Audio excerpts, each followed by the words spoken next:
আসসালামু আলাইকুম ওয়া রাহমাতুল্লাহি ওয়া বারাকাতুহু। প্রিয় শিক্ষার্থী বন্ধুগণ, কেমন আছো তোমরা? আশা করছি সবাই ভালো আছো। আলহামদুলিল্লাহ, আমিও ভালো আছি। আজকে আমি তোমাদের সাথে আলোচনা করব মধ্যপদলোপী কর্মধারয় সমাস নিয়ে। মধ্যপদ মানে মাঝখানের পদ, অর্থাৎ কিছু কিছু কর্মধারয় সমাসে মধ্যবর্তী এক বা একাধিক পদ লোপ পায়, তাকে বলা হয় মধ্যপদলোপী কর্মধারয় সমাস। যেমন ঘি ভাত, ঘি মাখানো ভাত। সিংহাসন, সিংহ চিহ্নিত আসন। পল মিশ্রিত অন্ন, পলান্ন।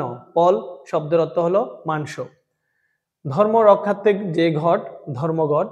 সাম্য বিষয়কবাদ, সাম্যবাদ। ঘরে আশ্রিত জামাই, ঘর জামাই।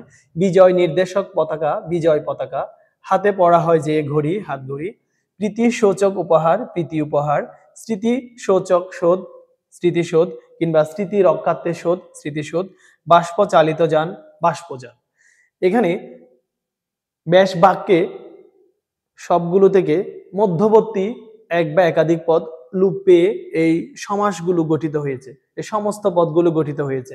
কাজেই যে কর্মধারয় সমাসে মধ্যবর্তী এক বা একাধিক পদ লোপ পাবে তা হলো মধ্যপদলোপী কর্মধারয় সমাস।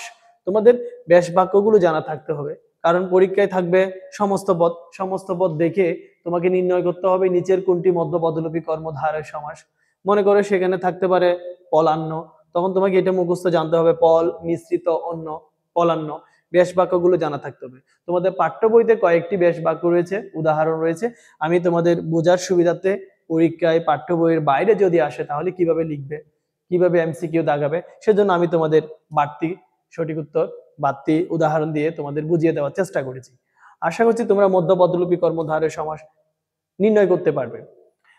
আর মধ্যপদলোপী কর্মধারয়ের পরে উপমান কর্মধারয়, উপমিত কর্মধারয়, রূপক কর্মধারয়, কর্মধারয় সমাস নিয়ে আমার প্রতিটি ক্লাস যদি তোমরা পেতে চাও তাহলে আমার চ্যানেলটি সাবস্ক্রাইব করে দাও। তোমরা ভালো থাকবে, সুস্থ থাকবে। ধন্যবাদ সবাইকে। আসসালামু আলাইকুম।